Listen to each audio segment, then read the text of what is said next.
The police found the bodies buried behind the church, lined up like some sick, symbolic ritual. But what shook the small town most wasn't the murders. It was who they were. The town's beloved pastor, a retired sheriff, and a decorated Army veteran. And standing in the middle of it all was a 16-year-old orphan girl. I've told this story only once before, and even then, I left out a lot. But I think it's time the truth comes out. This isn't just a story about murder. It's about love, betrayal, and the twisted things people hide behind holy words. It started 5 years ago in a tiny town in Mississippi. Population 2,000, give or take. Pastor Elijah Monroe was the kind of man people looked up to. Charismatic, tall, always smiling. He could make you feel like God himself was listening. His wife, Janice, was sweet and quiet, always in his shadow, but people assumed she liked it that way. They had no kids, but nobody asked why. Then one Sunday morning, Elijah saw her. Maya. She was 11, sitting in the back row, dirt-smudged face, worn-out shoes, hugging her little backpack like it was all she had. Her foster family had dropped her off at church and never picked her up. Elijah said it was God's calling that led him to take her in. "We have room in our home and our hearts," he told the congregation. Everyone clapped. Everyone trusted him. For a while, it looked like a miracle. Maya cleaned up, got good grades, called Janice Mom, called Elijah Sir, but never Dad. That part always fell off. Things got strange. Janice started looking different, tired, jumpy. Maya said she'd hear arguments late at night. Sometimes Janice would cry so hard, she'd lock herself in the bathroom for hours. Then came the bruises. Small ones, covered with makeup. No one asked questions, not even Maya, because Elijah preached every Sunday about love and forgiveness, about staying strong through spiritual warfare. But there was more. One night, Maya heard a whisper outside her door. "Don't say anything. Not ever." It was Janice, her voice shaking, like she knew something dark was about to break loose. Elijah's father, Mr. Leonard Monroe, moved in with them. He was old, retired, and battling cancer. But something about him felt predatory. He stared at Maya too long. His hand lingered too much when he touched her shoulder. Elijah brushed it off, said it was just old man habits. Then Maya started journaling, writing everything down. What she saw, what she heard, because she wasn't dumb. She knew something was wrong. She just didn't know how wrong. It happened on a cold November night. Maya was 15. She'd come back early from a school trip, got dropped off at home by the bus driver. She wasn't supposed to be there. No one knew she was. She walked in quietly. The house was dark. She went to the kitchen, then heard it, moaning. Maya froze. At first, she thought Janice was hurt. But as she crept toward the living room, the sounds got worse. She peeked in. What she saw made her gag. Janice, with Leonard, Elijah's father, on the couch. She backed away, stepped on a loose floorboard. It creaked. Janice's head whipped around. Their eyes met. No words were said. Maya ran. She ran to the only place she thought was safe, the church. Pastor Elijah found her sitting in the front pew, shaking, crying. He wrapped her in a blanket, brought her cocoa, told her to breathe. She told him everything, every single thing. And that's when the world split. Elijah sat there, silent, staring. Then he whispered, "This isn't the first time." Maya blinked. "What?" He looked at her hollow-eyed. "She's been with my father for years. And my brother too." Elijah's brother, Thomas, was a traveling pastor, preached revivals across the South. He wasn't home often, but when he was, he always made time for Janice. "It's not just them," Elijah said. "There's more. I think she was with someone else." That someone else was himself, not Elijah, the man telling the story. Because Maya had finally realized this wasn't a sanctuary. It was a trap. Maya tried to leave, but the door was locked. Elijah said he was protecting her, that she needed to stay until judgment was passed. Over the next few days, she saw the transformation. Elijah stopped preaching. He stopped eating. He stopped pretending. He was unraveling. And then, 3 people vanished. Janice, Leonard, Thomas. Police were told they went on a mission trip, that they'd gone to help flood victims in Arkansas. Everyone believed it. until a storm knocked over a section of the church's old wooden fence, and the ground beneath it gave way. That's when the bodies were found. Police arrested Elijah the same day. He didn't resist, didn't say a word, just handed them a small, leather-bound journal, Maya's journal, and whispered, "She saw everything. She's the reason I found out. She's the reason they're gone." He confessed in full, said he poisoned Leonard, stabbed Thomas in the bathtub, strangled Janice after she confessed everything, buried them himself, under the place where he once preached about salvation. It was open and shut. The town was shattered. People cried in court, not for the dead, but for the truth. Because Elijah was the monster no one saw coming, but also the man broken by betrayal after betrayal. He said it wasn't murder. It was justice. Some say he snapped. Others say he planned it all. But what Maya learned, evil doesn't always wear horns. Sometimes it wears a collar and holds a Bible. And love, real love, is never supposed to feel like fear. 3 years later, Maya is now 18, living far away. New name, new life. But last week, she got a letter in the mail. No return address. Just 5 words. You didn't see everything. You didn't see everything. That's all the letter said. No name, no address, no explanation. Just those 5 words, scribbled in shaky handwriting on an old church bulletin. Maya hadn't seen anything from her past in years until that moment.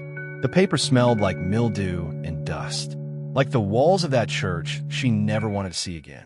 For a minute, she thought it was a sick prank, but something deep in her gut twisted and didn't let go. After the trial, Maya had been placed into witness protection under a new identity, Leah Morgan. The government did what it could. Therapy, relocation, a quiet community in Oregon where no one knew her past. She finished high school, worked part-time at a bookstore, and stayed invisible by design. But the past has a way of clawing back, especially when it's never truly buried. The letter arrived on a Wednesday. No postage, no stamp. Someone had slipped it directly into her mailbox. That's what terrified her most. They knew where she lived. Maya didn't sleep that night. Instead, she dug out a small metal box she hadn't touched in years. Inside were old news clippings, trial notes, and one haunting photo. Elijah Monroe in handcuffs, staring directly into the camera. He didn't look angry or guilty. He looked relieved. That always bothered her. He acted like he'd gotten rid of the rot. But who sent the letter then? Elijah had been sentenced to life without parole. She checked the prison records again to be sure. Still locked up. No contact allowed. Unless he had help. The next morning, Maya found an old friend waiting outside her job. Detective Carl Branton. He'd been lead investigator on the Monroe case back in Mississippi. He looked older now, gray around the edges, eyes weighed down by years of bad memories. "I figured you'd call me," he said before she even opened her mouth. "You knew." He nodded. "Letters from someone who knows the case. And you." He handed her a manila envelope. "Thought you should see this before the press gets wind." Inside were crime scene photos, but not from the original case.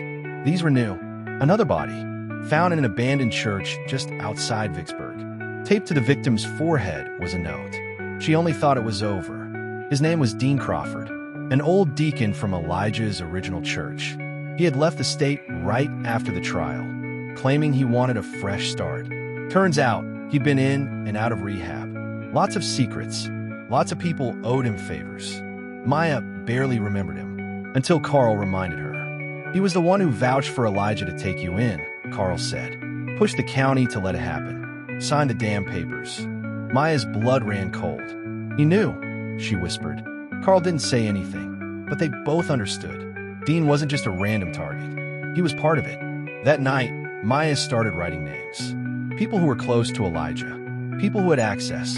People who may have known what was going on inside that house but turned the other way. She ended up with 8 names. 3 were already dead, buried behind the church. 1 was Dean, found last week.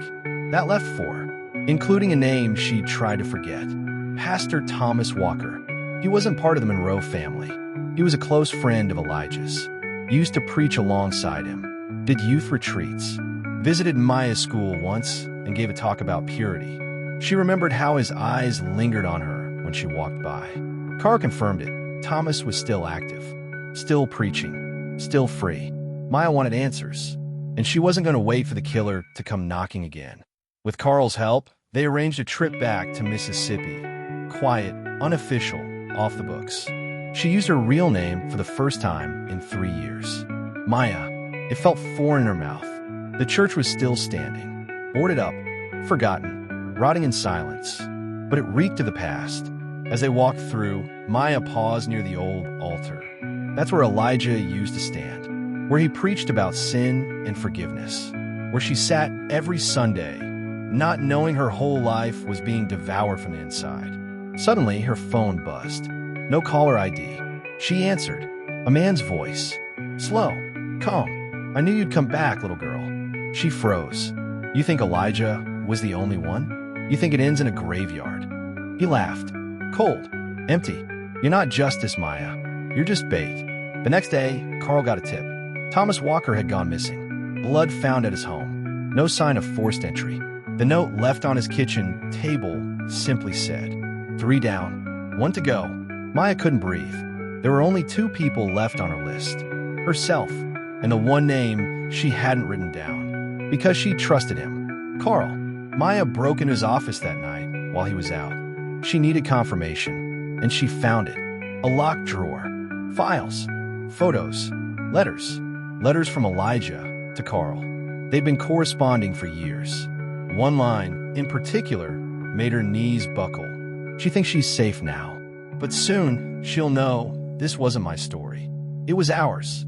Carl came in just as she dropped the folder. You weren't supposed to see that, he said softly. Gun in hand. Maya stepped back, heart pounding. You helped him. I helped myself, he said. Elijah just gave me a reason. You killed them. He smiled. Not all of them. Then everything went black. Darkness. That was all Maya could remember when she came to. Her head was pounding, the air thick and choking. She was underground. She knew that much. Buried alive. And she knew exactly who did it. Detective Carl Brandon. The man who swore to protect her. The one who held her hand during the trial. The one who always said, "You're safe now." He lied. She pieced it together while gasping for every inch of air. Carl had been part of Elijah's inner circle. Not officially, but spiritually. They were friends before the murders.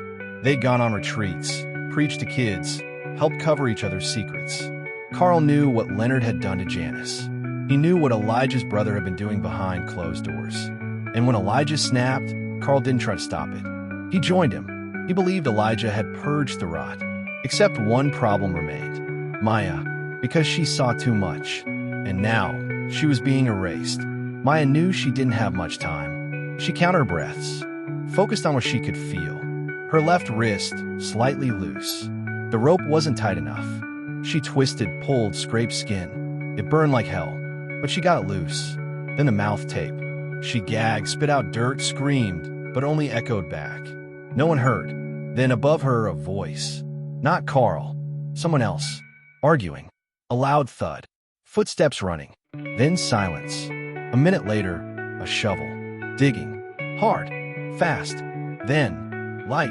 A face appeared. It was Lana, Carl's estranged daughter. Lana hadn't spoken to her father in years. Not since she accused him of covering up abuse in the local police department. No one believed her.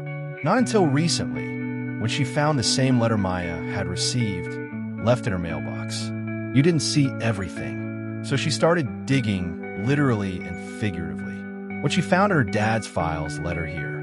A patch of disturbed earth behind an abandoned church Carl used to visit every Sunday alone. She was just in time. Barely.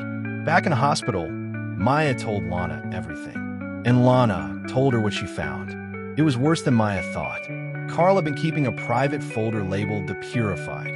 It had names, dates, locations, 6 other victims, all buried, all connected to Elijah's circle. Deacons, church elders, a school counselor. Every single one had a history of abuse, secrets, or complicity. Carl believed he was finishing Elijah's work. He didn't snap, Lana said. He started a cleansing. Maya realized then, this was never just about Elijah, Janice, or the church. It was a cult. Small, quiet, righteous in their own twisted way, and she was their unfinished business. Carl had vanished, gone underground, but he left clues behind, like he wanted them to find him. His final letter came 2 days later. Maya received it, again with no return address. You survived. Good. That means you're strong enough now. Strong enough to understand why we did what we did. You want to stop me? You'll have to come back to where it all began. Attached was a photo. The church, burned halfway down, and a body hanging from the steeple. Fresh. Carl had made his next move. She could run again. Change her name. Disappear. Let the system try and catch him. But deep down, she knew this wouldn't stop until she ended it herself. Because Carl wasn't just cleaning up Elijah's mess. He was turning it into a mission. One that only she could stop. Monsters don't always hide in shadows. Sometimes they smile. They swear oaths. They offer you cocoa and promise you're safe. But the scariest monsters are the ones who believe they're the good guys. Maya stood in front of the burnt church 3 nights later. In her pocket was the final page of her journal. The one she never wrote in because she always hoped the story would end before she needed it. As she stepped inside, her flashlight caught something carved into the floorboards. Then, the door slammed shut behind her. Just charred beams like broken bones pointing at the sky. The pews were nothing but blackened stumps. Ash covered the floor like snow, thick and silent. Maya stepped forward slowly, flashlight shaking in her grip. Every creak of the old wood echoed like a scream in her ears. She wasn't alone. She could feel it. Not a ghost, not a memory. Something real, breathing, watching, waiting. Taped to the pulpit was a single cassette tape. Black, labeled in red Sharpie. Play me. Maya hesitated. Then she found an old recorder nearby, already loaded with fresh batteries. She pressed play. Carl's voice crackled through the speaker. Calm, clear. Maya, I know you're angry. You have every right to be. But the truth isn't what you think. Elijah wasn't the leader. He was the soldier. I was the architect. The order of the cleansing flame started long before you ever stepped into that church. Maya froze. It started with your mother. Silence. The room went still. Her heart stopped. Janice Monroe wasn't your mother by blood. Your real mother was a girl named Rosalind Carter. She was part of the church, abused by the very men we later cleansed. She was supposed to testify. She never got the chance. She died in childbirth. Maya's knees buckled. Carl continued. Elijah took you in, said it was out of mercy. It wasn't. It was guilt, because he knew Rosalind's death was his fault. You weren't a charity case, Maya. You were the symbol of his failure. And mine. Maya stared blankly at the recorder. Carl's voice grew softer. You were supposed to be protected, but the order got greedy. Too many secrets. Too many sins. Elijah tried to stop it. That's why he killed them. That's why I helped. But someone else has picked up where we left off, and they won't stop with me. Her phone buzzed. One message. Unknown number. One left. Meet me at the river. Midnight. Attached, a photo. It was Lana, bound, mouth gagged, blood running from her temple. And in the background, Carl, alive. Maya didn't wait for backup. She drove like a woman possessed, through back roads and forest paths she hadn't seen since she was a girl. The Pearl River glittered under the moonlight like a blade. She found them by the bridge. Exactly like the photo, Carl stood behind Lana, gun in one hand, Bible in the other. Maya stepped out, no weapon. Just her. You said you were dead, she shouted. Carl smiled, empty and hollow. I am. He threw the Bible into the river. You want the truth? You came all this way for it. Then listen closely. Carl's face twisted with grief. I killed Rosalind. I told Elijah it was an accident, but it wasn't. She was going to expose us. The pastors, the deacons, me. I told her we'd protect her. And then I let her bleed out alone on that hospital floor. He dropped the gun. I deserved everything Elijah did. I watched him bury your father. I watched him break. But I kept going. Tears filled his eyes now. This isn't about justice anymore, Maya. It's about atonement. He turned to Lana. I never deserved you. Then, he put the gun to his own head. Maya screamed, don't. Bang. Carl's body fell into the river. Lana was safe, barely conscious. Maya cut her loose, both of them shaking. Sirens came 10 minutes later. Too late, as always. It was over, but not really, because as the paramedics pulled Lana away and Maya sat in the back of the ambulance, an officer walked up to her, holding a plastic bag. "Found this in Carl's jacket," he said. Inside was a second cassette tape, labeled, "For Her Eyes Only," the one who started it all. Maya asked, "Is it more confessions?" The officer shrugged. "Guess we'll find out." In a world where evil wears holy robes and smiles behind pulpits, the line between justice and vengeance becomes blurred. But when the truth is buried long enough, it rots, and the rot spreads. Sometimes the only way to cleanse it is to burn it all down. Maya waited until she was alone. She put the tape in a recorder and hit play. At first, silence, then a voice she never expected to hear. "Janice Monroe, if you're hearing this, then Elijah failed, and you survived. But there's one thing he never told you. The real reason we brought you into that house." The tape crackled. "Your father wasn't who you think he was, and Elijah wasn't your only uncle." Maya's eyes widened in horror. The tape continued. "There's one more left, one you haven't met yet, and he's been waiting a long, long time. It always ends where it began." That's what Maya kept telling herself as she followed the final thread. One last name buried in a sealed court file, locked away in a courthouse basement, covered in dust and sealed with red tape labeled confidential by court order. Inside, a birth certificate, her birth certificate. Father, Rev. Thomas Monroe. Her mother had lied. Elijah wasn't just her adoptive father. He was her uncle, and the man who impregnated her real mother, Rosalind Carter, was Elijah's older brother, the one no one ever talked about. The one the family excommunicated. The one who called himself the Shepherd. His name was Thomas Monroe, once a charismatic leader of a fringe religious movement, now a ghost. Not officially dead, just erased. He disappeared after several abuse allegations in the 1980s. No charges stuck. No one testified. Rosalind had tried. She was only 17. She got pregnant, and then she vanished too. Maya wasn't just a child of trauma. She was the product of a bloodline soaked in secrets. Maya tracked Thomas down to an abandoned farm on the outskirts of Louisiana. No power, no phone, just a long dirt road surrounded by decaying crosses nailed to trees. She knew he'd be there, waiting. She entered the farmhouse. Bible verses were scratched into the walls, floorboards, and even the ceiling, each one twisted, weaponized. He sat in a wooden chair in the center of the living room, pale and thin, white beard tangled like weeds. He looked up at her like he'd seen a ghost. "Maya," he said, "you've grown into her." Rosalind's face. Same eyes. She didn't blink. "You raped her," she said. He didn't deny it. He smiled. She wanted to be saved. She needed purification. Maya pulled out the gun Carl left her, the same one used to end it all at the river. Thomas didn't flinch. "You're here to kill me?" "No," she said, trembling. "I'm here to give you the only thing you ever gave my mother." He laughed.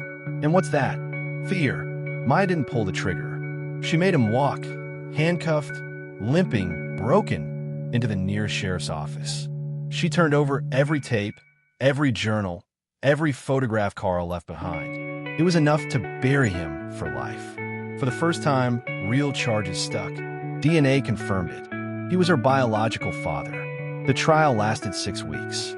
The verdict? Guilty. Life without parole. The order of the cleansing flame was exposed. Every name tied to it, dead or alive, was investigated. Some took plea deals. Others vanished before they could be arrested. Lana Branton resigned from the force and started a nonprofit to help survivors of religious abuse. Maya? She wrote everything down. Every horror, every betrayal, and every flicker of hope. Evil doesn't always wear a mask. Sometimes it wears a collar. Sometimes it holds your hand and tells you God loves you. But truth is the real salvation. And sometimes the only way to break a generational curse is to face it head-on, not with vengeance, but with justice. Maya stood outside the prison gate as snow fell gently on the gravel. A reporter asked, "How do you feel now that it's all over?" She smiled faintly. "It's not over," she said. "It's just no longer my burden." She turned to leave, but just as she opened her car door, Her phone buzzed. Blocked number. One message. There are more. You just haven't met them yet. Attached was a photo. A group of robed figures, standing in a circle, and in the center, a child.